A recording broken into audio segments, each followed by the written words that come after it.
اپنے متعلق چند باتیں۔ کوئی کیا سمجھ سکے گا میری زندگی کا حاصل، میری مفلسی ہے شاہی، میرا فقر ہے شاہانہ۔ میری پیدائش 4 جنوری 1944 کو قصبہ رودولی، ضلع بارہ بنکی، اتر پردیش کے ایک معزز خاندان میں ہوئی۔ جدی سلسلہ حضرت مخدوم شیخ سلیمان رودولوی سے ہے، جن کا سلسلہ نسب حضرت ابو ایوب انصاری رضی اللہ تعالیٰ عنہ سے ملتا ہے۔ میرے لکڑ دادا مولوی فضل الرحمن حضرت مخدوم شیخ سلیمان رودولوی کے سجادہ نشین تھے۔ 1857 عیسوی میں انگریزوں کے خلاف فتوے دیے اور عملاً بغاوت میں حصہ لیا۔ جنگ ختم ہوئی تو اپنے اہل و عیال کے ساتھ جان بچا کر نیپال چلے گئے۔ راہ فرار اس قدر عجلت میں اختیار کی گئی تھی کہ عورتوں نے تمام قیمتی ہیرے جواہرات گھر کے کنویں میں پھینک دیے۔ خیال تھا کہ واپس آنے کے بعد یہ اثاثہ محفوظ ملے گا، لیکن اس کے بعد اپنے آبائی وطن واپس آنا نصیب نہ ہوا۔ جاگیر ضبط کر لی گئی، گورکھپور کے جنگلوں میں روپوش ہوئے اور کسی صورت سے بنارس دارا شکوہ کی بنائی ہوئی عدالت، جو اب پرانی عدالت کہلاتی ہے، پہنچے، جہاں مولوی خادم حسین چیف جسٹس کی کوشش سے پھانسی کا حکم منسوخ ہوا، لیکن جائیداد واگزاشت نہیں ہوئی۔ معافی کا اعلان ہوا تو بنارس کی بود و باش اختیار کر لی، 10 روپے ماہوار پر ملازمت کی، اسی میں صبر و رضا کے ساتھ زندگی گزار دی، بچوں کو تعلیم دلوائی۔ میری دادی ام کلثوم رودولی کے باعزت سادات خاندان سے تعلق رکھتی تھیں، بہت ہی رکھ رکھاؤ اور آن بان کی عورت تھیں۔ صوم و صلات پر سختی سے زندگی قائم رہی، جن کے اثرات تقریباً 40 سال بعد مجھ میں اپنی والدہ کی تربیت، جو انہیں اپنے اجداد سے حاصل ہوئی تھی، ظہور پذیر ہوئے، جو آج تک قائم ہیں، اور اللہ سے دعا گو ہوں کہ مجھے راہ راست پر چلاتے ہوئے میری عقبہ کو سنوار دے، آمین۔ والد جناب مسعود اختر جمال صاحب اپنے اجداد و بزرگوں کے راستے پر چلتے رہے۔ جب آزادی کی لڑائی اپنے آخری مرحلے طے کر رہی تھی، اس وقت آزادی کے متوالوں کو جس تازہ دم ٹکڑی کی مدد ملی، اس میں ہمارے والد صاحب جناب مسعود اختر جمال قدم سے قدم اور کاندھے سے کاندھا ملائے نظر آئے۔ جناب مسعود اختر جمال کو آزادی تو دیکھنے کو ملی، مگر بٹوارے کا دکھ آزادی کی خوشی میں کانٹا بن کر سامنے آیا۔ حساس دل انسان اور بے چین ہو گیا۔ بٹوارے نے آنکھوں میں خوشی کے بجائے آنسو بھر دیے۔ مسئلہ اب غیر ملک کا نہیں تھا، سوال ملک کی ایکتا کا تھا۔ چونکہ والد صاحب شاعر تھے اور ادیب بھی، اس لیے نیا دکھ عام آدمی سے زیادہ محسوس ہونا ضروری تھا۔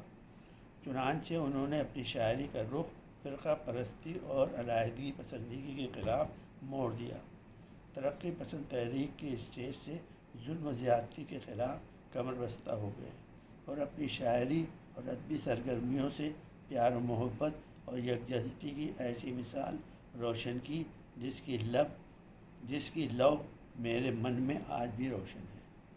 والد صاحب کے مندرجہ ذیل اشعار نے مجھے اس مشن کو بلندی کی طرف لے جانے اور ہم وطنوں کو یکجہتی اور بھائی چارگی کی مالا میں پرونے کا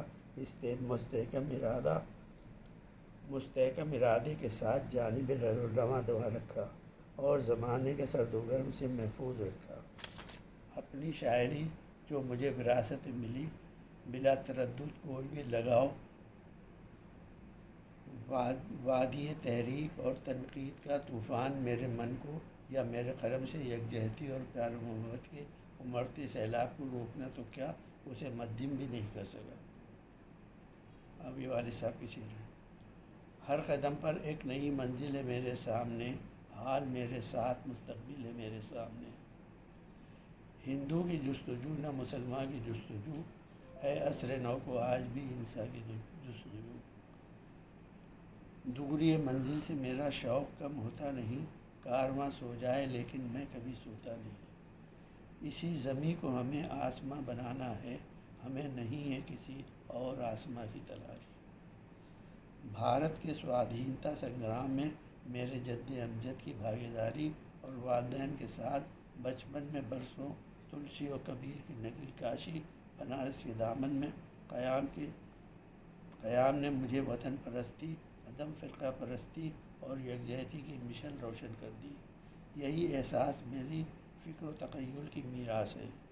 دوسری جانب ONGC کی انجینئرنگ سروسز نے مجھے ملک کے سبھی صوبوں میں جانے اور وہاں کے رہنے والوں اور مختلف ملکوں، زبانوں اور ریت رواجوں سے آشنا ہونے کا موقع فراہم کیا، اور ساتھ ہی محکمے کی طرف سے سرکاری زبان کے روپ میں ہندی زبان کی نشر و اشاعت کے کاموں کو بڑھاوا دینے کی اضافی ذمہ داری بھی سونپی گئی۔ اس سے یہ فائدہ ہوا کہ وہاں کے ادیبوں، شاعروں اور کویوں سے ملنے اور ان سے تبادلہ خیال کا موقع فراہم ہوا۔ میری زندگی کے یہی عوامل تخلیق میں نمایاں طور پر اجاگر ہوئے۔ میں خاص طور پر محترم جناب سامر علی فاروقی مرحوم اور ان کی اہلیہ محترمہ کامرہ صاحبہ مرحوم، جو میرے خالو اور خالہ ہوتی تھی، ان کا دشت شفقت میرے سر پر نہ ہوتا تو میں اپنے آپ کو پوری طرح یتیم تصور کرتا۔ آخر میں اپنے بہنوئی سید محفوظ الاسلام کا مشکور ہوں، جو اچھے نثر نگار ہیں اور ان کے مفید مشوروں نے میرے فن کو سنوارنے میں اہم رول ادا کیا۔ ڈاکٹر ایس حیدر مصطفیٰ آبادی، جو میرے والد ہی نہیں بلکہ ایک مخلص دوست بھی ہیں، ہمیشہ خوب تر لکھنے کی ترغیب دیتے رہے۔ ڈاکٹر ہارون رشید صاحب کا میں دل سے مشکور و ممنون ہوں، جنہوں نے اس مجموعے کو نکالنے میں مجھے قدم قدم پر راہ دکھائی۔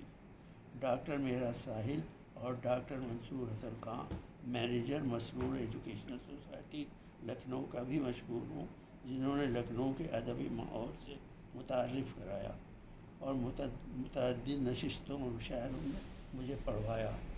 آخر میں اپنے بڑے بھائی جناب شاہد مسعود ایڈوکیٹ کا بہت مشکور و ممنون ہوں، جو اپنی بہت مصروفیت کے باوجود مجھے مذہبی امور میں قدم قدم پر ہدایت کرتے رہے۔ میری یہ تخلیقی کاوش آپ کو کیسی لگی؟ اپنے مفید سے ضرور نوازیں۔ سید انور جمال، لکھنؤ۔